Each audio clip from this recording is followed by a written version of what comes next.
I have no further comments, and I yield back my time to the chair. Thank you. Gentleman from Maine. Thank you, Mr. Speaker. At this time, I'd like to yield 5 minutes to the gentleman from Michigan, Mr. Dingell. The gentleman from Michigan is recognized for 5 minutes. Thank you, Michael.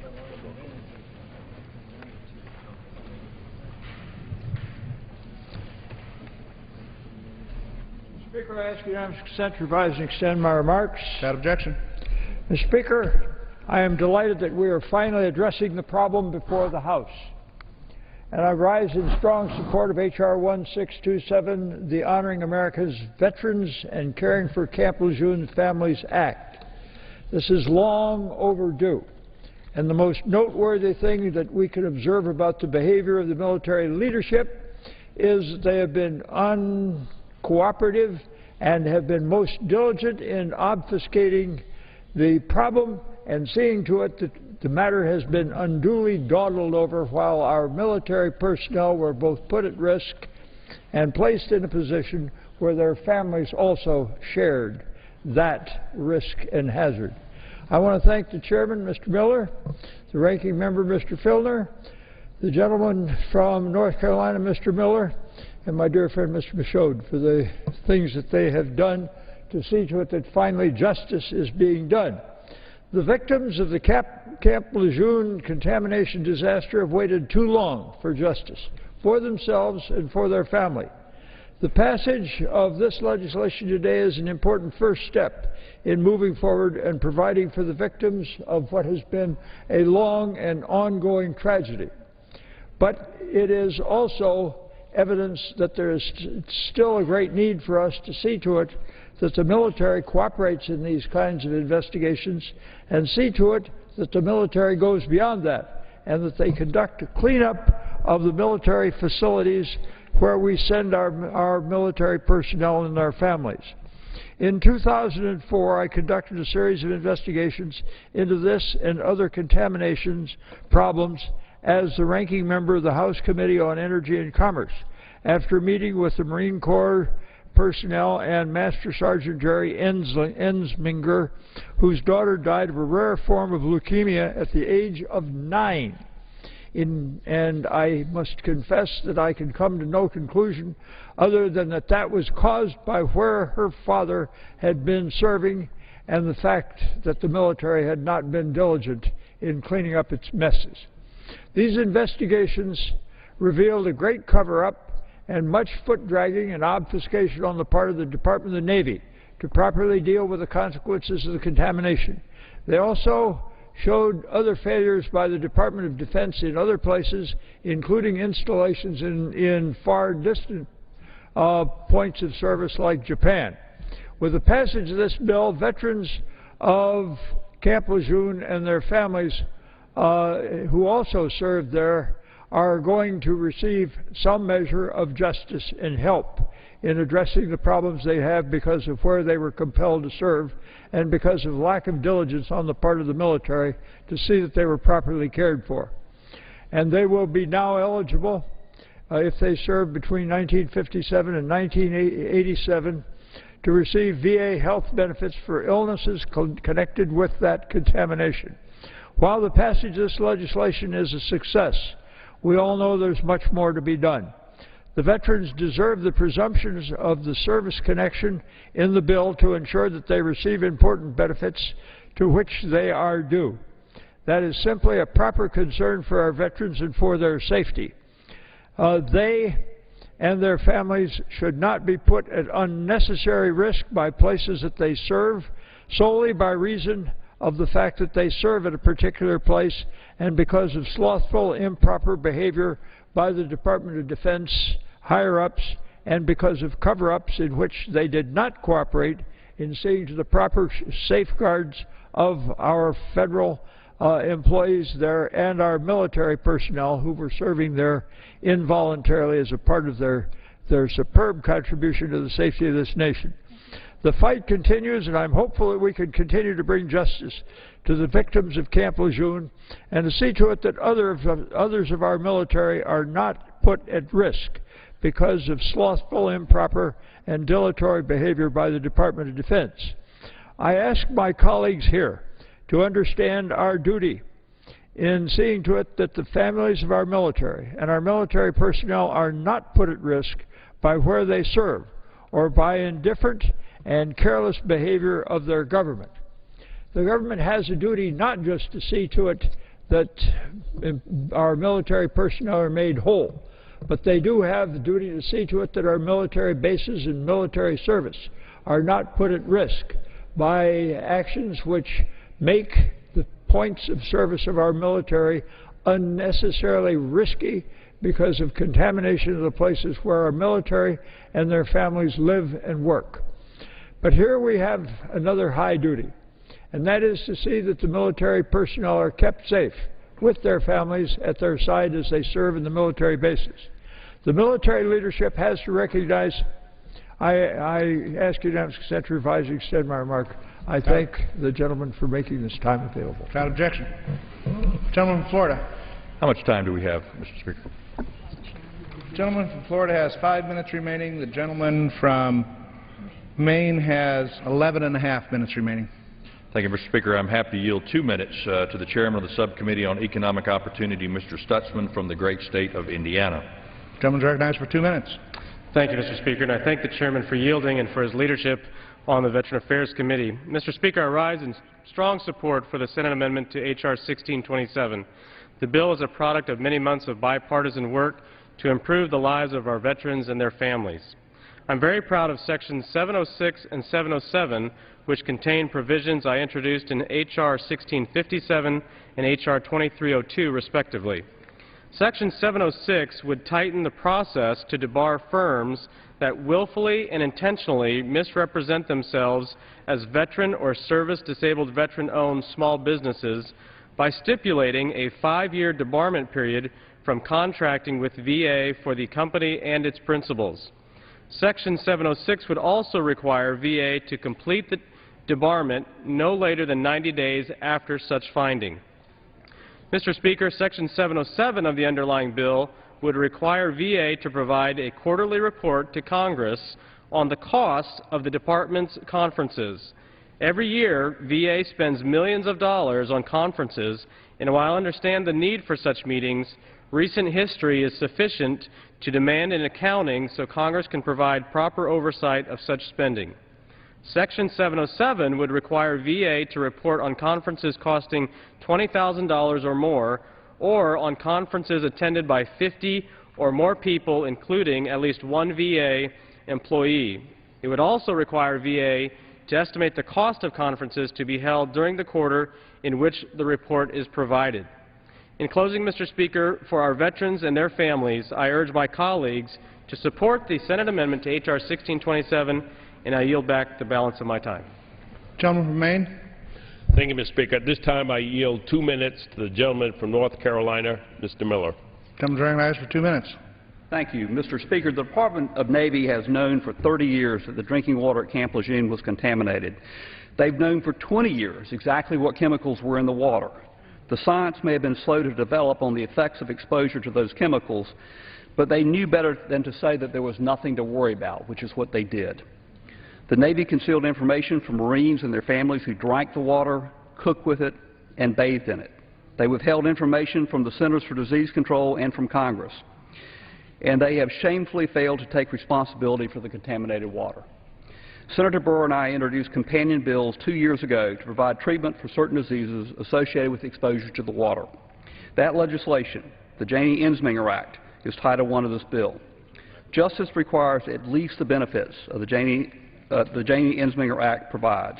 I thank Chairman Miller and the Veterans Affairs Committee for bringing this bill to the floor, and I yield back the balance of my time. Gentleman from Florida. If I might inquire how many more speakers Mr. Michaud has. If one more speaker, then I'm prepared to close. We will reserve the balance of our time at this point. Gentleman from Maine. Thank you, Mr. Speaker. At this time, I yield 2 minutes to the gentlewoman from New York, Ms. Maloney. Gentlewoman is recognized for 2 minutes. I thank the gentleman for yielding and for his hard work on this bill and in so many other areas in our Congress, not just for veterans in the military, but in a large area of areas from health to national security where he has been a leader. I rise in strong support today of H.R. 1627 as amended, the Honoring America's Veterans and Caring for Camp Lejeune Families Act of 2012. And this represents the hard work of both sides of the aisle. I thank Chairman Miller, Ranking Miller Filner, as well as Mr. Michaud and Representative Miller from North Carolina on our side that have been leaders on this issue. I am particularly proud to rise in support of this legislation to finally give medical coverage and justice to those military families previously stationed at Camp Lejeune, where for 3 decades,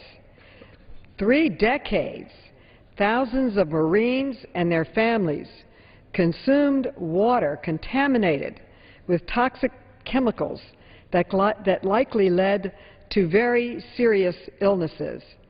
Because of travesties like this, I authored an amendment to the 2012 Defense Authorization Bill prohibiting the secrecy of information about water contamination on our military bases, and why I asked Secretary Panetta for transparency to help strike the necessary balance between safeguarding our national interest and preventing another Camp Lejeune scandal from happening that endangers the health of our military families here on the soil of our country.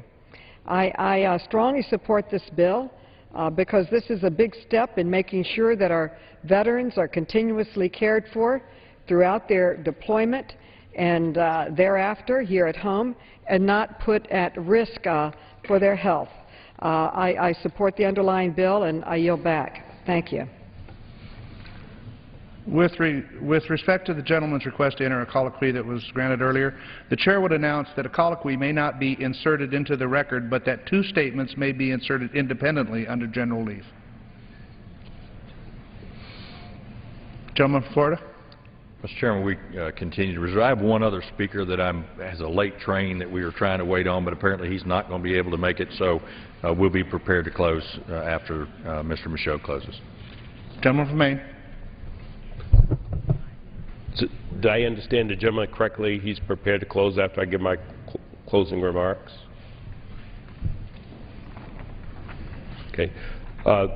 Thank you, Mr. Speaker. I'm particularly pleased with this package because it also includes legislation that I've been working on for well over 2 years that will ensure that our severely disabled and elderly veterans are able to get the care they need. Specifically, my bill requires the VA to enter into contracts or provider agreements with state veterans nursing homes in order to get the reimbursement that they adequately need to take care of our veterans. Without this legislation, state veterans' homes will not get reimbursed properly for the services they provide for our veterans. According to data from the National Association of State Veterans Homes, the average rate for care is roughly $359 per veteran per day, while the VA only reimbursed the homes $235 per day. This difference of $124 per day amounts to over $45,000 per year for each covered veteran. And with approximately 25,000 beds nationwide, the financial burden on state veterans' homes would become crippling. Passing this legislation into law will ensure that state veterans' homes are paid adequately for the services they provide and continue to serve our veterans that are in need of those services. I want to thank the Chairman, Mr. Miller and Ranking Member Filner, for their support of this bill and for working to bring this legislation to the floor. Our veterans will be better off as a result. I also would like to thank Chairwoman Burkle for her efforts as well, working in a bipartisan manner, and staff on both the majority and minority side for bringing this bill forward as well. So, Mr. Speaker, I have no further speakers, and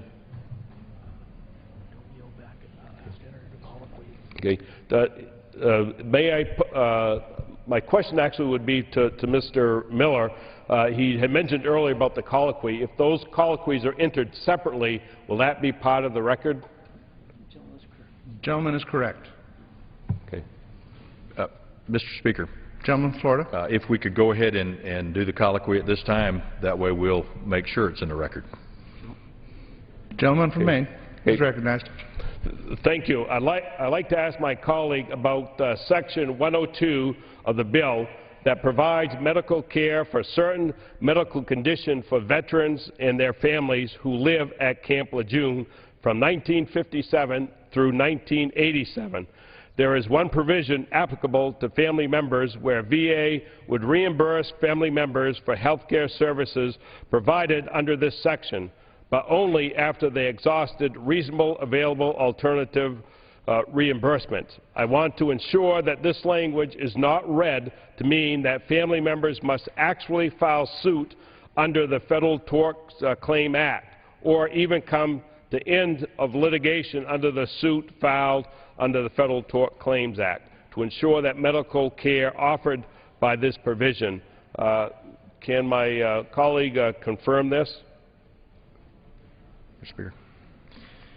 I thank the gentleman for the question. It allows me to reassure those veterans and family members in the strongest terms possible that the language, which does appear in Section 1787(b)(3) of Title 38 of the U.S. Code, absolutely does not require that any suit be filed under the Federal Tort Claims Act in order to secure this medical care, as long as they meet the other requirements of the bill. As you have noticed, the provision only requires exhaustion of reasonably available remedies. In the legislation, we are explicit that we want this care to be provided for family members even though at the present time there is insufficient medical evidence to conclude that illnesses or conditions listed in the bill are attributable to those exposures. For this and other reasons surrounding litigation under the Federal Tort Claims Act, such as FTCA remedy can't be considered to be reasonably available.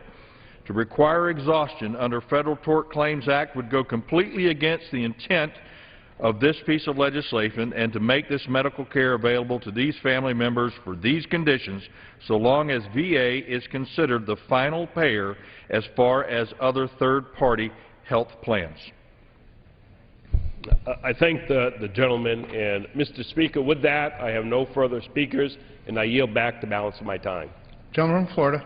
Thank you, Mr. Speaker. I once again encourage all members to support the Senate amendment to H.R. 1627, and I yield back the balance of our time. Question is, will the House suspend the rules and concur in Senate amendments to H.R. 1627? Those in favor say aye. Those opposed, no. In the opinion of the Chair, two-thirds being in the affirmative, the rules are suspended, the Senate amendments are agreed to, and without objection, the motion to reconsider is laid upon the table.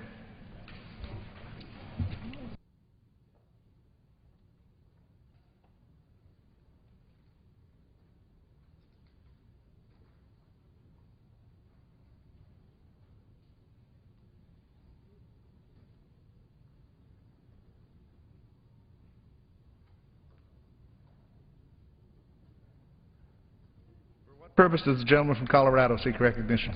Mr. Speaker, I move to suspend the rules and pass H.R. 4073 as amended. Clerk will report the title of the bill. Union Calendar Number 434, H.R. 4073, a bill to authorize the Secretary of Agriculture to accept the quitclaim, disclaimer, and relinquishment of a railroad right-of-way within the adjacent to Pike National Forest in El Paso County, Colorado, originally granted to the Mount Manitou Park and Incline Railway Company pursuant to the Act of March 3, 1875. Pursuant to the rule, the gentleman from Colorado, Mr. Lamborn, and the gentleman from Northern Mariana Islands, Mr. Sablon, each will control 20 minutes. The Chair recognizes the gentleman from Colorado. Mr. Speaker, I ask unanimous consent that all members may have 5 legislative days to revise and extend their remarks and include extraneous materials on the bill under consideration. Without objection. I yield myself such time as I may consume. The gentleman is recognized. Mr. Speaker, today I am happy to speak in support of my legislation, H.R. 4073, a bill to authorize the Secretary of Agriculture to accept the quitclaim, disclaimer, and relinquishment of a railroad right-of-way within the Pike National Forest in my district. Originally granted to the Mount Manitou Park and Incline Railway Company, The incline trail exists today as the roadbed to the former Mount Manitou Scenic Incline Railway, which was a cable car that took people up the eastern face of Rocky Mountain Pikes Peak at an average grade of 40%, without some of the steepest sections at a grade of 68%. Today, it has become a popular hike for adventure seekers in the Pikes Peak region, and it is said to be hiked by nearly 500,000 times each year, although access is still considered trespassing. A citizens' initiative begun over 8 years ago to encourage making access to this popular trail legal. Although all parties are amenable, due to an act dated on March 3, 1875, the Forest Service has been unable to accept the quitclaim from the Manitou and Pikes Peak Railway.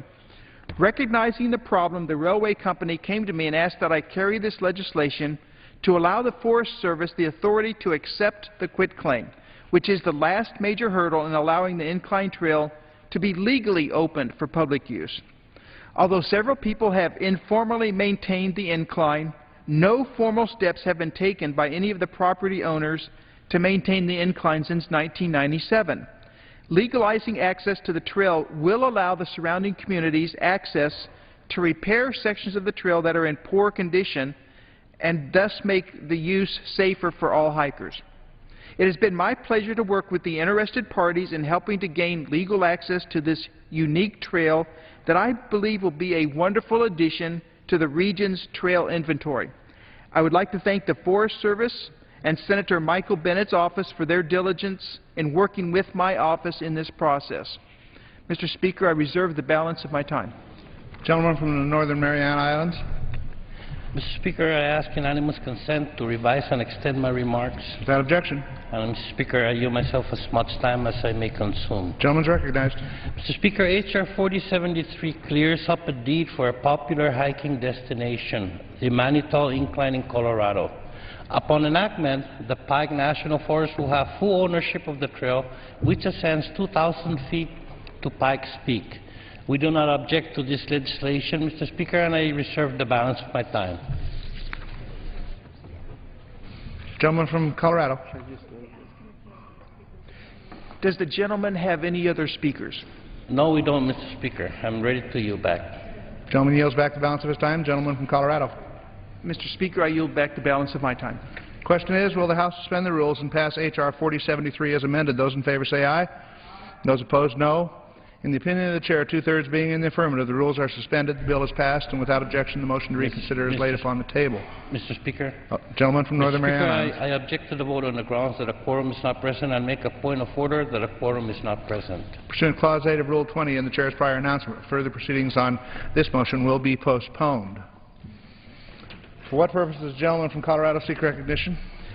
Mr. Speaker, I move to suspend the rules and pass H.R. 3641 as amended. Clerk will report the title of the bill. Union Calendar Number 450, H.R. 3641, a bill to establish Pinnacles National Park in the state of California as a unit of the National Park System and for other purposes. Pursuant to the rule, the gentleman from Colorado, Mr. Lamborn, and the gentleman from the Northern Mariana Islands, Mr. Sablon, each will control 20 minutes. The Chair recognizes the gentleman from Colorado.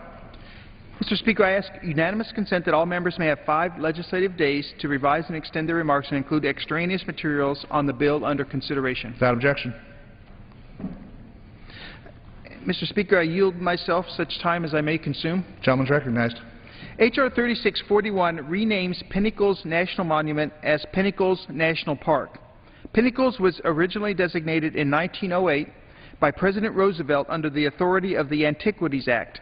However, under this legislation, it is not anticipated that management would change dramatically as the area is already considered a unit of the National Park Service. The Natural Resources Committee made important changes to H.R. 3641, allowing us to bring this to the floor today. For example, the committee removed a nearly 3,000-acre wilderness expansion and struck unnecessary land acquisition authority. With these changes, the goal of elevating recognition of the area as a national park is achieved without limiting access. At that, Mr. Speaker, I reserve the balance of my time. This time, gentleman from the Northern Mariana Islands. Mr. Speaker, I ask unanimous consent to revise and extend my remarks. Without objection. Mr. Speaker, I yield myself as much time as I may consume. Gentleman's recognized. Thank you, Mr. Speaker. Mr. Speaker, President Theodore Roosevelt designated Pinnacles National Monument in California under the authority of the Antiquities Act of 1908. H.R. 3641 would redesignate the monument as the Pinnacles National Park. While the name change will not significantly alter management of the area, it would raise the profile of this beautiful resource and hopefully attract even more visitors. Representative Farr is to be commended for his tenacity in moving this legislation forward. He has had to make some very difficult concessions to achieve passage of his bill today, and it is our hope that we can continue working on this to achieve his full vision for Pinnacles National Park, and I reserve the balance of my time. From Colorado. Speaker, I continue to reserve the balance of my time. Gentleman from Northern Mariana Islands. Yes, Mr. Speaker, at this time I yield to as much time as he may consume the distinguished gentleman from California. Gentleman from California is recognized for such time as he may consume. Thank you very much, Mr. Speaker.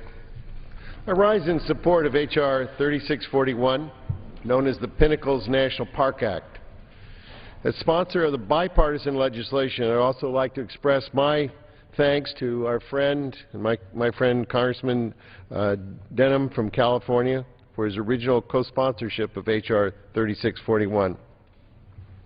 The Pinnacles National Park Act will elevate America's 11th national monument, the Pinnacles National Monument, to a national park.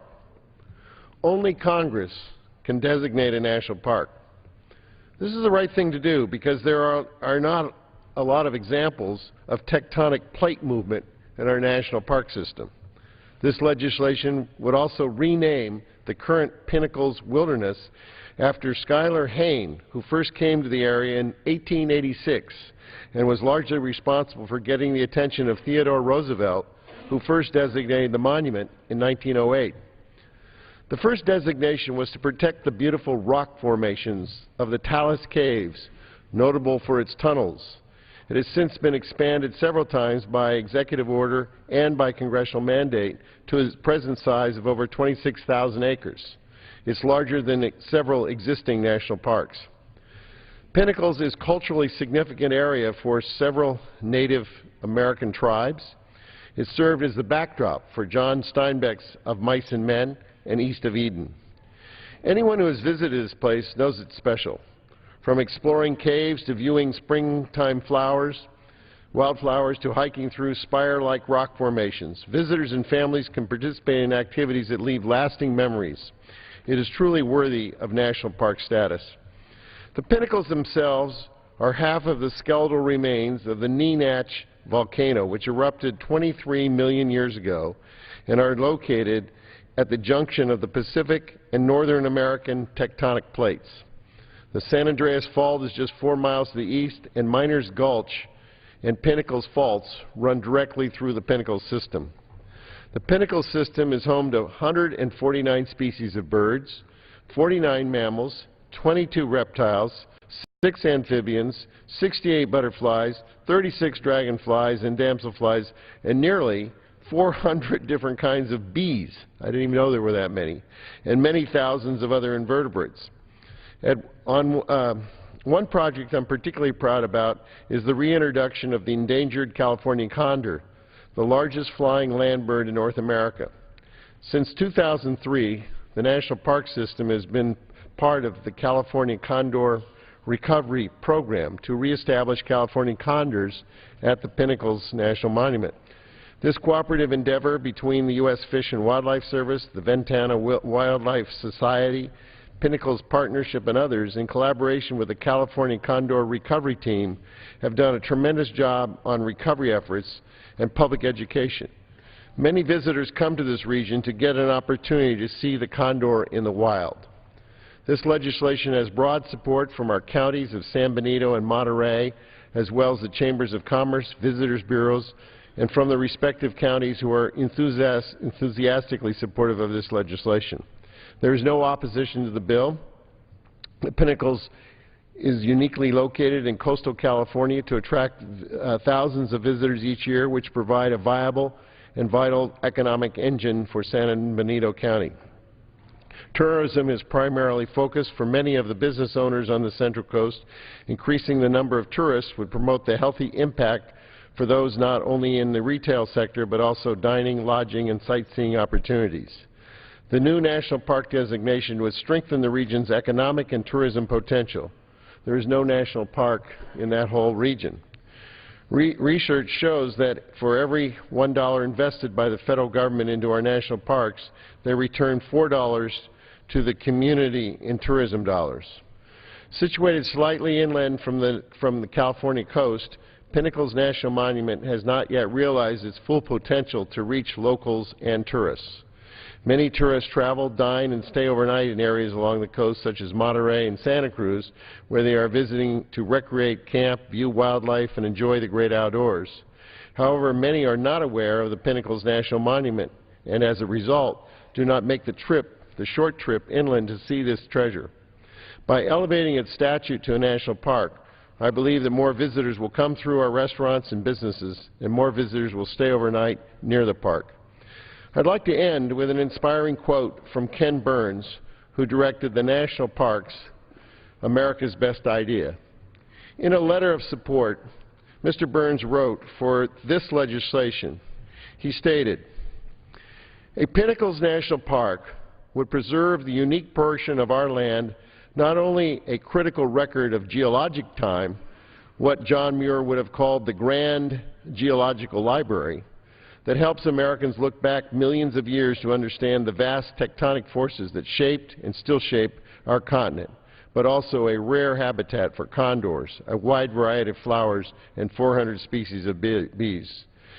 It would preserve a place that over centuries Native Americans, early Spanish settlers, homesteaders from the East, and Basque sheepherders have considered home, offering an important series of perspectives on a larger sweep of American history.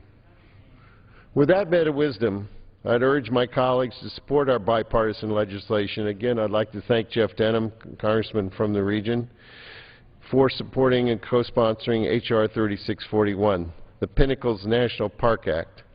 I ask your support and yield back. Thank you. Gentleman from Colorado. I'd like to inquire if the gentleman from the Northern Marianas has any other speakers. No, we don't, Mr. Speaker, and so at this time I yield back the balance. Gentleman yields back the balance of his time. Gentleman from Colorado. Likewise, I yield back the balance of my time. The question is, will the House suspend the rules and pass H.R. 3641 as amended? Those in favor say aye. Those opposed, no. In the opinion of the Chair, two-thirds being in the affirmative, the rules are suspended, the bill is passed, and without objection, the motion to reconsider is laid upon the table. For what purpose does the gentleman from Colorado seek recognition? Mr. Speaker, I move to suspend the rules and pass H.R. 3706 as amended. Clerk will report the title of the bill. Union Calendar number 435, H.R. 3706, a bill to create the Office of Chief Financial Officer of the Government of the Virgin Islands and for other purposes. Pursuant to the rule, the gentleman from Colorado, Mr. Lamborn, and the gentleman from the Northern Mariana Islands, Mr. Sablon, each will control 20 minutes. The Chair recognizes the gentleman from Colorado. Thank you, Mr. Speaker. I ask unanimous consent that all members may have 5 legislative days to revise and extend their remarks and include extraneous materials on the bill under consideration. Without objection. And I now yield myself such time as I may consume. Gentleman is recognized. H.R. 3706 would create the Office of Chief Financial Officer of the Government of the Virgin Islands to assist in the development of a balanced budget through a review of incoming revenues and recommend spending limits to the Governor and Legislature. The intent behind the bill is to create more fiscal certainty and address concerns regarding the overestimation of incoming revenues, which leads to overspending and a budget deficit in the Virgin Islands. The bill would allow Virgin Islands voters to have the final say on the office. If they find this to be a successful process, they will vote in a referendum to determine if the office should be retained in the long term. Thank you, and I reserve the balance of my time. Gentleman from Northern Mariana Islands. Mr. Speaker, I ask unanimous consent to revise and extend my remarks. Without objection. And Mr. Speaker, I yield myself as much time as I may consume. Gentleman is recognized. Mr. Speaker, I rise in support of H.R. 3706 to create an Office of Chief Financial Officer for the Government of the United States Virgin Islands. Delegate Christensen is to be commended for her hard work on behalf of her constituents. Today marks the 4th time the fourth time the House will vote on legislation she sponsored to provide greater accountability and transparency in the management of her district's finances.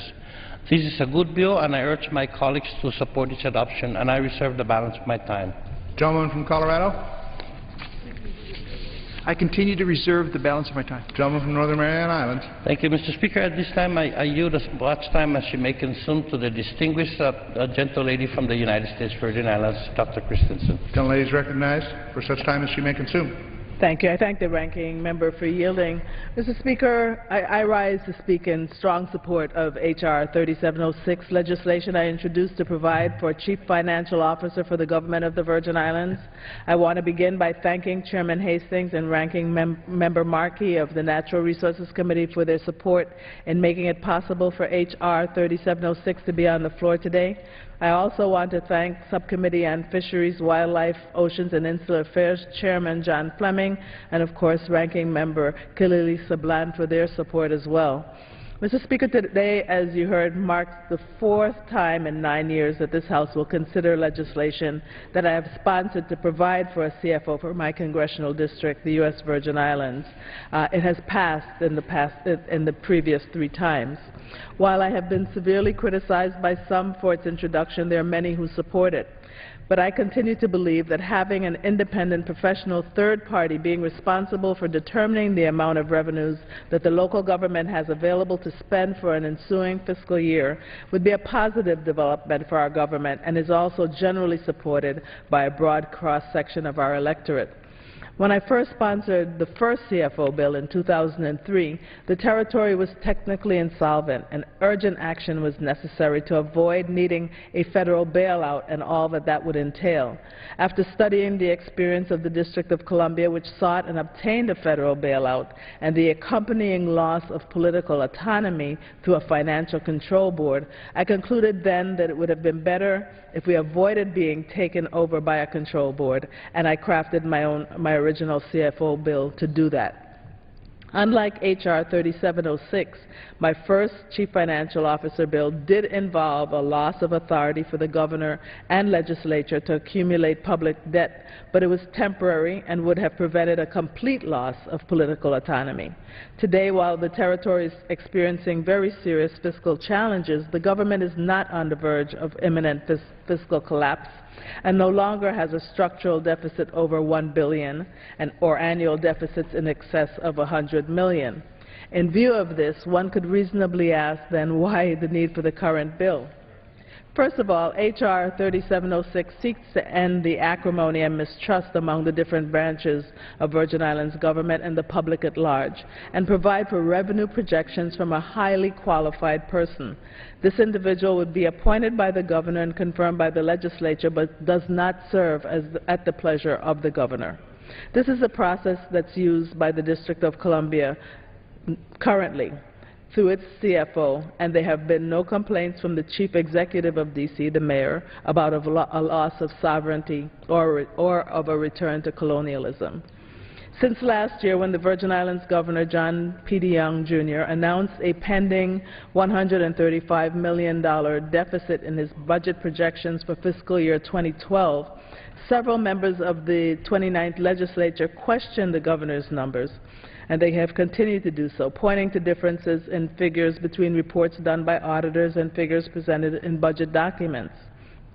Similarly, public sector union members, who have been greatly impacted by various austerity measures, also scoffed at the budget projections, saying, quote, there had not been enough transparency to truly demonstrate that there really was a financial crisis and that there was no other way to solve it but with layoffs or pay cuts, end of quote.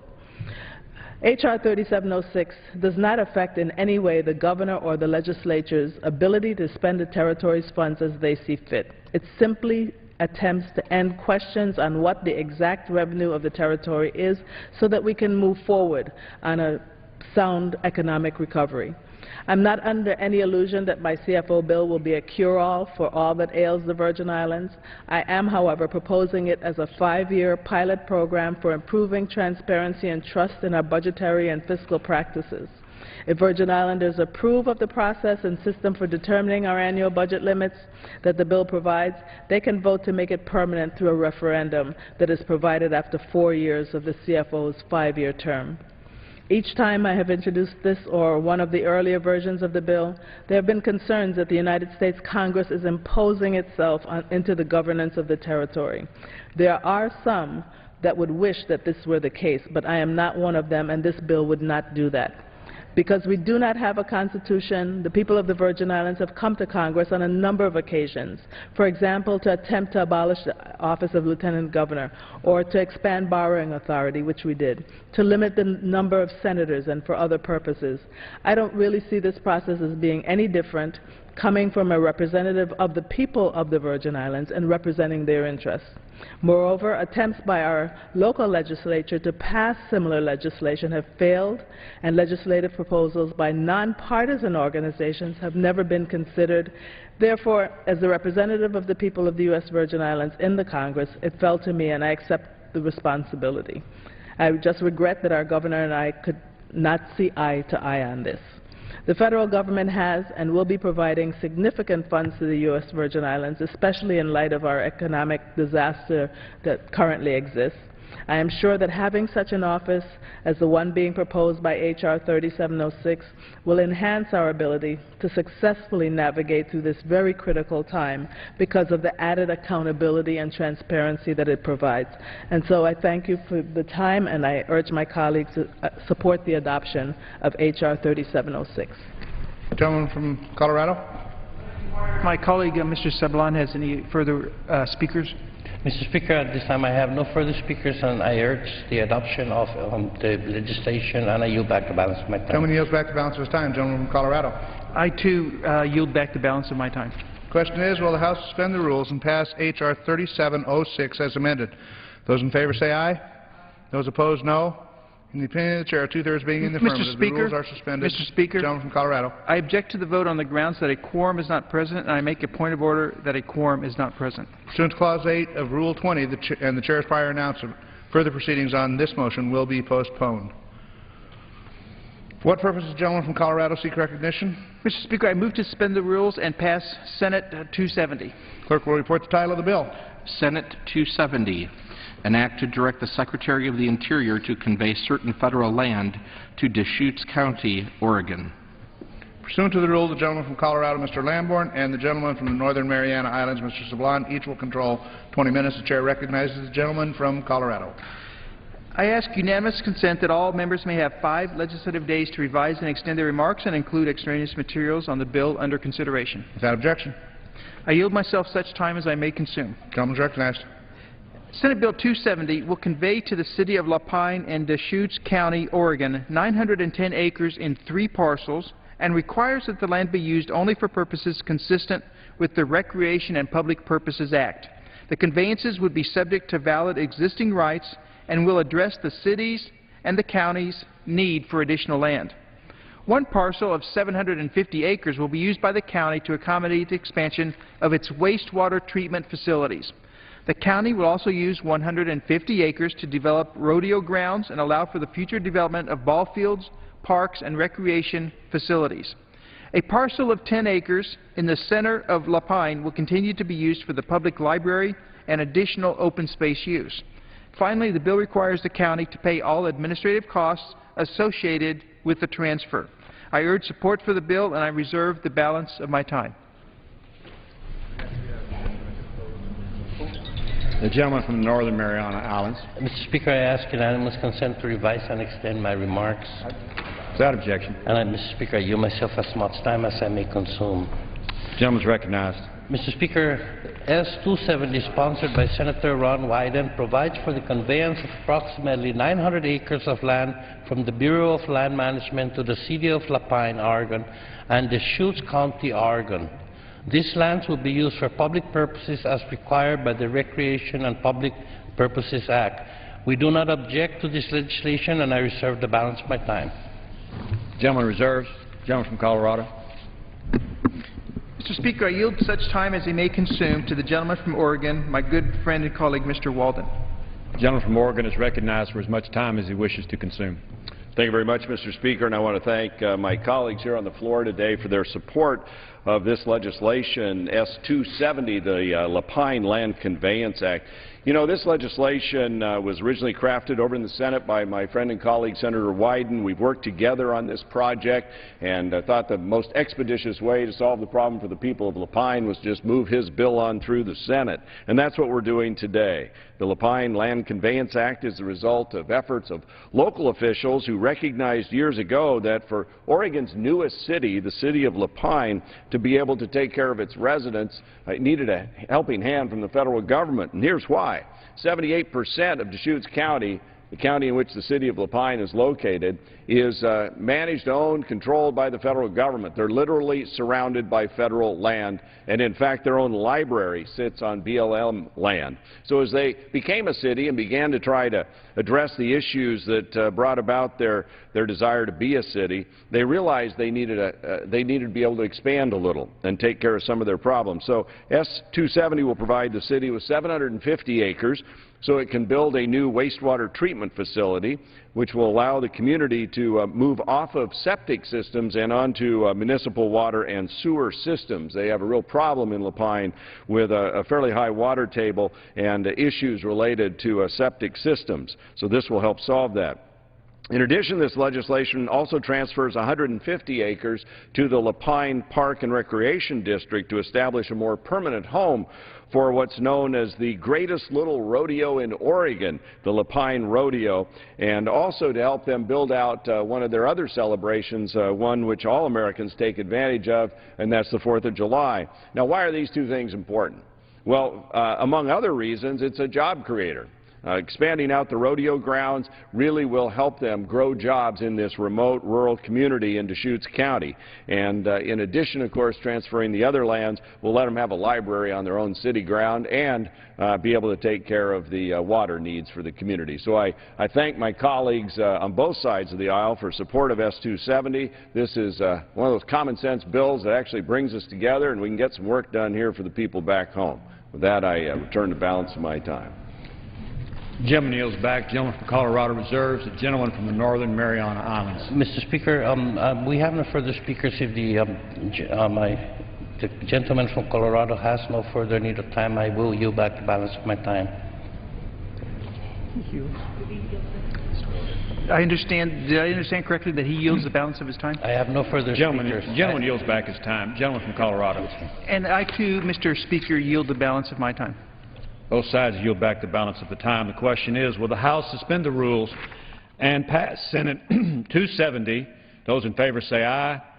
Those opposed, no. The opinion of the chair, 2/3 being... I object to the vote on the grounds that a quorum is not present, and I make a point of order that a quorum is not present. Pursuant to Clause 8 of Rule 20 and the chair's prior announcement, further proceedings on this motion will be postponed.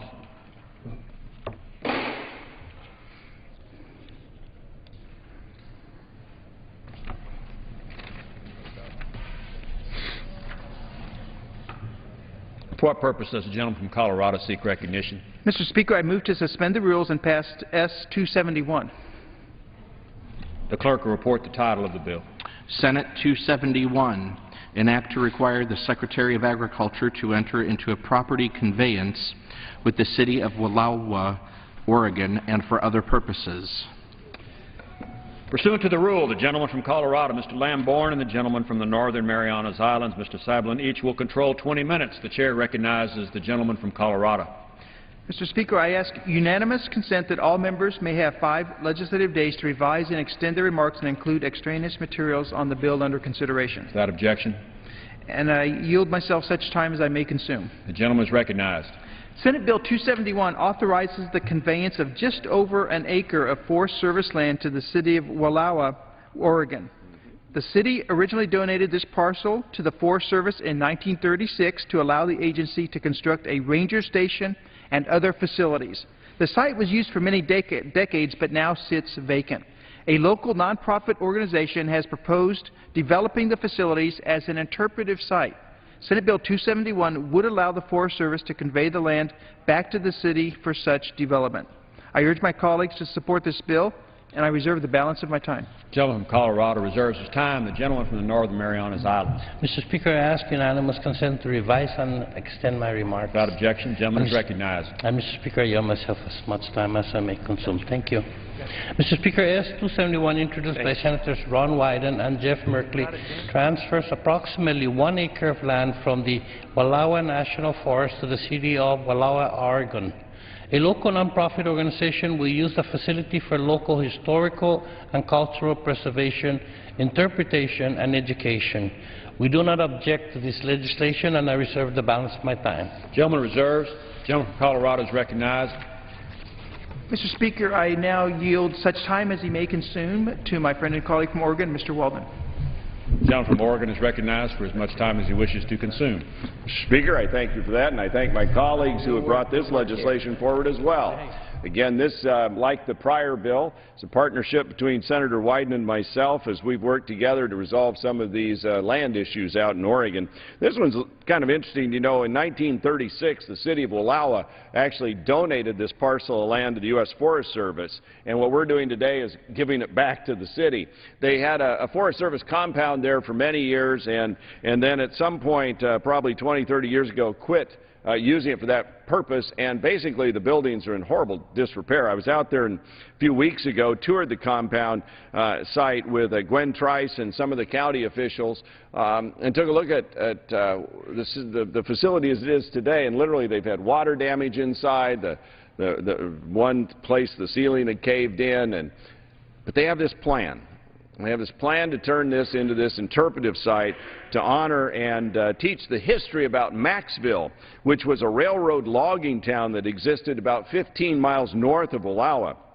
Now, what's interesting about this, the emergence of Maxwell Project really reflects the local community's deep appreciation for the preservation of this unique history, and they want to use this facility and restore it to display photographs and really tell the story and bring students in to let them learn about Maxville heritage and what went on there. Now, the Interpretive Center seeks to gather, catalog, preserve, and interpret this rich history of the multicultural logging community of Maxville. Maxville itself operated until the early 1930s and was unique in that it included 50 or so African Americans and their families and was home to the only segregated school in Oregon.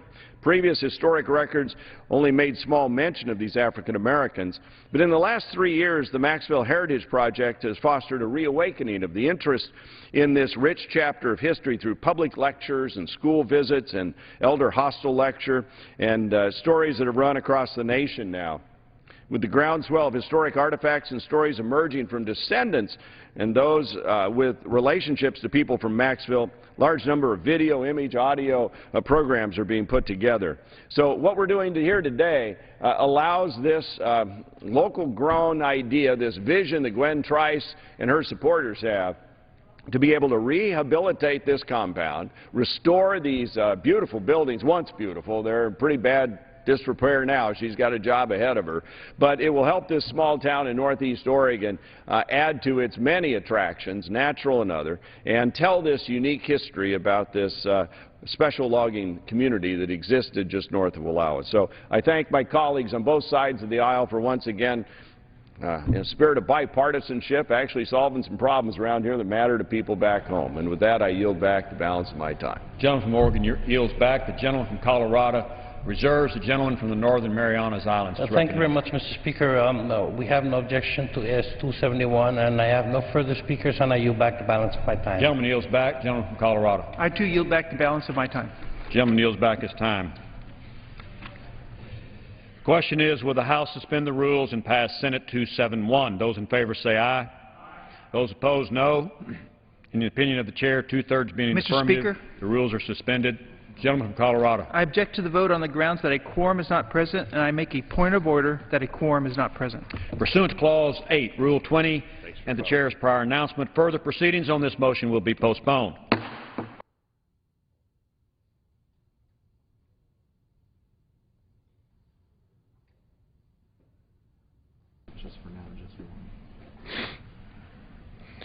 Chair lays before the House a message. Clerk will read.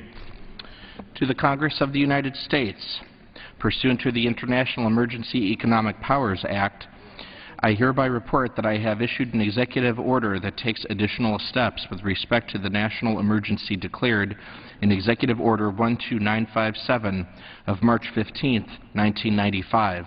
In Executive Order 12957, the President found that the actions and policies of the government of Iran threatened the national security, foreign policy, and economy of the United States. To deal with that threat, the President in Executive Order 12957 declared a national emergency and imposed prohibitions on certain transactions with respect to the development of Iranian petroleum resources. To further respond to that threat, Executive Order 12959 of May 6, 1995 imposed comprehensive trade and financial sanctions on Iran. The order takes additional steps with respect to the national emergency declared in Executive Order 12957, particularly in light of the government of Iran's use of revenues from petroleum, petroleum products, and petrochemicals for illicit purposes. Iran's continued attempts to evade international sanctions through deceptive practices, and the unacceptable risk posed to the international financial system by Iran's activities. Subject to certain exceptions and conditions, the order authorizes the Secretary of the Treasury and the Secretary of State, as set forth in the order, to impose sanctions on persons as described in the order, all as more fully described below. Section 1 of the order authorizes the Secretary of the Treasury, in consultation with the Secretary of State, to impose financial sanctions on foreign financial institutions determined to have knowingly conducted or facilitated certain significant financial transactions with the National Iranian Oil Company or Naftaran Intertrade Company, and for the purchase or acquisition of petroleum, petroleum products, or petrochemical products from Iran. Section 2 of the order authorizes the Secretary of State, in consultation with the Secretary of the Treasury, the Secretary of Commerce, and the United States Trade Representative, and with the President of the Export-Import Bank, the Chairman of the Board of Governors of the Federal Reserve System, and other agencies and officials as appropriate, to impose any of a number of sanctions on a person upon determining that the person knowingly engaged in a significant transaction for the purchase or acquisition of petroleum, petroleum products, or petrochemical products from Iran is a successor entity to a person determined to meet the criterion above.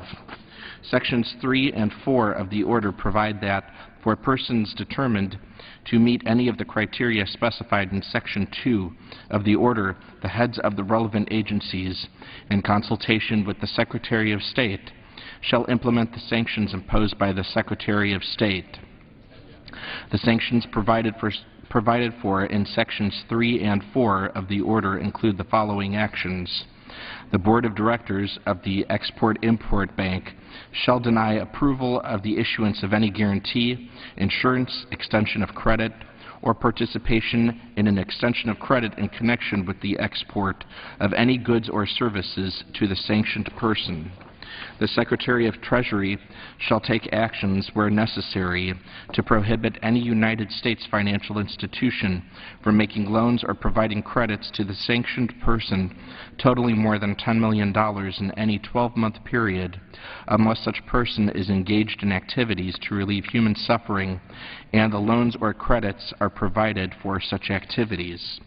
Section 5 of the order authorizes the Secretary of the Treasury, in consultation with the Secretary of State, to block all property and interests in property that are in the United States, that come within the United States, or that are or come within the possession or control of any United States person, including any foreign branch of any person, upon determining that the person has materially assessed, sponsored, or provided financial, material, or technological support for, or goods or services in support of NIOC, NICO, or the Central Bank of Iran for the purchase or acquisition of U.S. bank notes or precious metals by the government of Iran.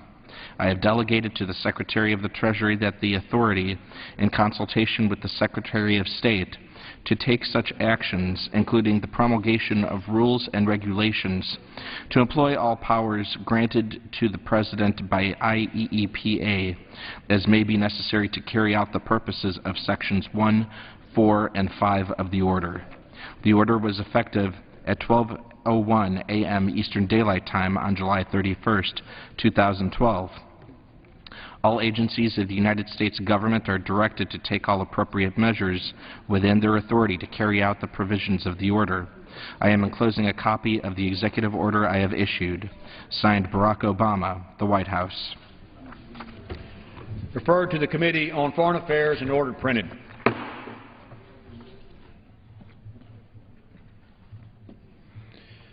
Pursuant to Clause 12A of Rule 1, the Chair declares the House in recess for a period of less than 15 minutes.